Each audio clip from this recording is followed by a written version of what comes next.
Pongalo Pongal, இது Xiaomi Pongal. Assured extended warranty and other exciting offers along with gold on all Xiaomi smartphones. தமிழகத்துல மழை நிலவரம் அப்படிங்கிறது எந்த மாதிரி இருக்கும், எந்தெந்த மாவட்டங்கள்ல எந்த அளவுக்கு மழை பெய்ய இருக்கு அப்படிங்கிறது தொடர்பான அறிவிப்பை வானிலை ஆய்வு மையம் வெளியிட்டிருக்காங்க. அது தொடர்பான விவரங்களை தான் நாம இன்னைக்கு பார்க்க இருக்கோம்.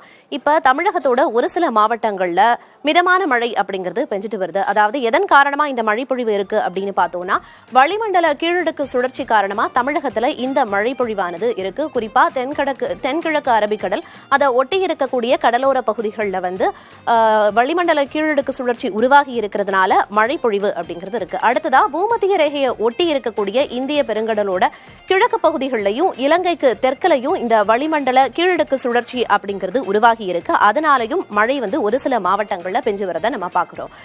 கடந்த சில நாட்களுக்கு முன்னாடி குறிப்பிட்டிருந்தாங்க, தென் தமிழக மாவட்டங்கள்ல வந்து கனமழை பெய்யறதுக்கான வாய்ப்பு இருக்கு, இந்த மழை அப்படியே தொடரும் அப்படின்னு குறிப்பிட்டிருந்தாங்க. ஆனா தென் தமிழகத்துல இன்னைக்கு வெளியான அறிவிப்பு படி பார்த்தோம் அப்படின்னா ஒரு சில மாவட்டங்கள்ல மட்டும்தான் வந்து தென் தமிழகத்துல மழை பெய்ய வாய்ப்பு இருக்கு அப்படின்னு சொல்றாங்க.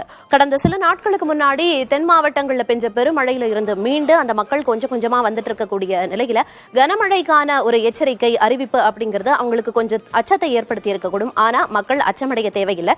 இன்னைக்கு வெளியான அறிவிப்பு ஒரு ஆறுதல் அளிக்கக்கூடிய அறிவிப்பினே சொல்லலாம். எனவே அதை தொடர்ந்து புதுவை மற்றும் காரைக்கால் பகுதிகளில் இடி மின்னலுடன் கூடிய லேசானது முதல் மிதமான மழை பெய்யறதுக்கு வாய்ப்பு இருக்கிறதா சொல்லப்பட்டிருக்கு. அடுத்ததா பார்த்தோம் அப்படின்னா, இது சென்னையில அடுத்த 24 மணி நேரத்துக்கு மழை நிலவரம் எப்படி இருக்கும் அப்படின்னு பார்த்தோம்னா, வானம் ஓரளவு மேகமூட்டத்துடன் காணப்படும் அப்படின்னும், சென்னையோட ஒரு சில நகர்ப்புற பகுதிகளில் வந்து மழைக்கு வாய்ப்பு இருக்கிறதாவும் சொல்லப்பட்டிருக்கு. அதே போல தமிழகத்துல ஓரிரு இடங்கள்லையும் புதுவை மற்றும் காரைக்கால் பகுதிகளிலையும் லேசானது முதல் மிதமான மழை மட்டுமே பெய்யறதுக்கு வாய்ப்பு இருக்கு அப்படின்னு சொல்லப்பட்டிருக்கு. இது ஒரு புறம் இருக்கு. இது வந்து இன்னைக்கு 10, 11, 12 இந்த 3 நாட்களுக்கு வந்து இதே நிலைதான் நீடிக்கும் அப்படின்னு சொல்லப்பட்டிருக்கு. அடுத்ததா 13 இருந்து 15ஆம் தேதி வரைக்கும் தமிழகம், புதுவை மற்றும் காரைக்கால் பகுதிகளில் வறண்ட வானிலை தான் நிலவக்கூடும் அப்படின்னு வானிலை ஆய்வு மையத்தோட அறிவிப்புல சொல்லப்பட்டிருக்கு.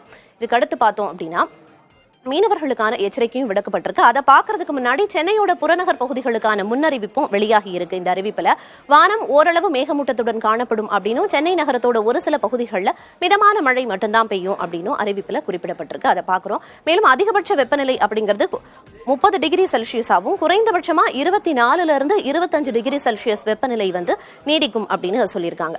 அடுத்து பார்த்தோம் அப்படின்னா, மீனவர்களுக்கான எச்சரிக்கை. அதாவது 10ஆம் தேதியை பொறுத்த வரைக்கும் தமிழக கடலோர பகுதிகள், மன்னார் வளைகுடா, குமரிக்கடல் பகுதிகள், இந்த பகுதிகளை ஒட்டி இருக்கக்கூடிய இடங்கள்ல வந்து சூறாவளி காற்று வீசக்கூடும். அதாவது மணிக்கு 40 இருந்து 45 கிலோமீட்டர் வேகத்துல வீசக்கூடும் அப்படின்னும், இது அப்படியே கொஞ்சம் அதிகரிச்சா 55 கிலோமீட்டர் வரைக்கும் கூட போகலாம் அப்படின்னும் அறிவிப்புல குறிப்பிடப்பட்டிருக்கு. அது மட்டும் இல்லாம இலங்கை கடலோர பகுதிகளை ஒட்டி இருக்கிற தென்மேற்கு வங்கக்கடல் பகுதிகளுக்கும் இதே மாதிரியான எச்சரிக்கை தான் கொடுக்கப்பட்டிருக்கு. எனவே இந்த குறிப்பிடப்பட்டிருக்க அதை தாண்டி குமரிக்கடல் எடுத்துக்கிட்டோம்னா அதை ஒட்டி இருக்கிற மாலத்தீவு பகுதிகளுக்கும் மீனவர்கள் செல்ல வேண்டாம். இந்த மீனவர்களுக்கான எச்சரிக்கையில என்னென்ன பகுதிகளை குறிப்பிட்டிருக்காங்களோ அந்த பகுதிகளுக்கு மீனவர்கள் செல்ல வேண்டாம் அப்படின்னு வானிலை ஆய்வு மையத்தோட எச்சரிக்கையில குறிப்பிடப்பட்டிருக்கு. Pongalo Pongal, இது Xiaomi Pongal. Assured extended warranty and other exciting offers along with gold on all Xiaomi smartphones.